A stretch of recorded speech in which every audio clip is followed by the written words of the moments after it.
Joining us in studio is Dr. Robert Bob Gordon. He goes by Bob. He operates the Wilmington Institute and is both a clinical and forensic psychologist. Dr. Gordon, let me get right into it. Therapist who evaluated Ivan Lopez recently said he wasn't a danger to himself or anybody around him. Obviously, a bad diagnosis. How does that happen? It was blown as a diagnosis because the risk factors which are so inherent in a person's history, such as whether they were abused or whether they observed abuse as a child or whether there was substance abuse. These are risk factors that are very clear and predictive of this kind of mass killing.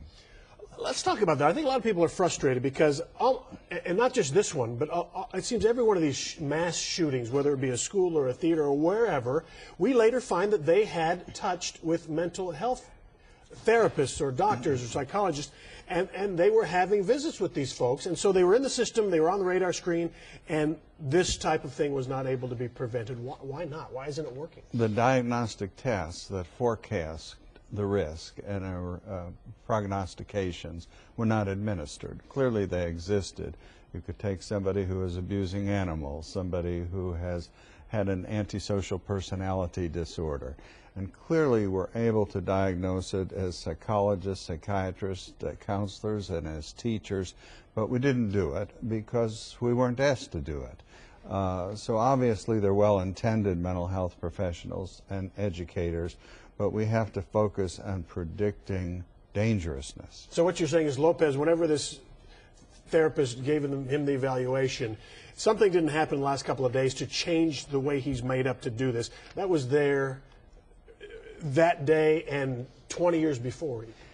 Both that day and 20 years before, and it was overlooked, it was misinterpreted, or as so many teachers, educators, and mental health professionals are, they're optimistic that you can overcome things, that nobody would deteriorate to this condition. Or probably that quickly, right? Or that you quickly. Just think we can take care of But this. the post-traumatic stress disorder and the access to weapons raises the amplitude of the danger. Let me ask you something. Should his, and I'm not trying to put blame on her, I'm not, but would a wife know something is different? Would a mom or dad earlier, or maybe even now, know that he lost his mom? But would parents know something was different? Well, of course they would, Steve, because a parent recognizes aspects of their child that they're concerned about. But they may be in denial over it, or they may gloss it over, or they may deprecate it or minimize it. A wife certainly knows about it, but she chooses not to perceive it. She sees it, but she doesn't perceive it or process it. Do you think this is almost a public health issue? I mean, do therapists and clinical psychologists, do we almost demand them to take these extra steps? We got to know.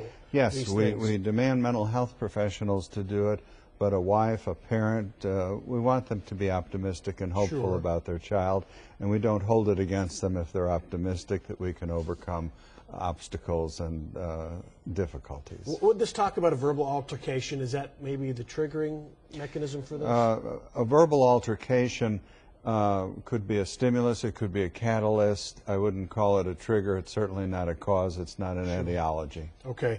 We don't know if his claim of post-traumatic stress disorder was legit at all. We don't know that. But we do know there are about 16 people who survived his attack who are real, probably victims of PTSD. Yes, now, right? I think as Senator Cornyn said, we have to be concerned about the victims, and President Obama did as well.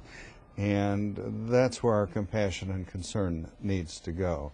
But in terms of post-traumatic stress disorder, I think it's highly unlikely that that's what was troubling this young Mr. Lopez. Rather, delusions, cognitive impairment, and there could be some psychoneurological problems that could have been picked up. I guess we just have to pick up the demands on the professionals. They got to be better. They just have to be better. Yes. Right? They got to be better. Yes, we have to do more. Yep. Yes. All right. Dr. Gordon, thank you for coming. Thank you, Appreciate Steve. your Appreciate information it. you offered. Thanks.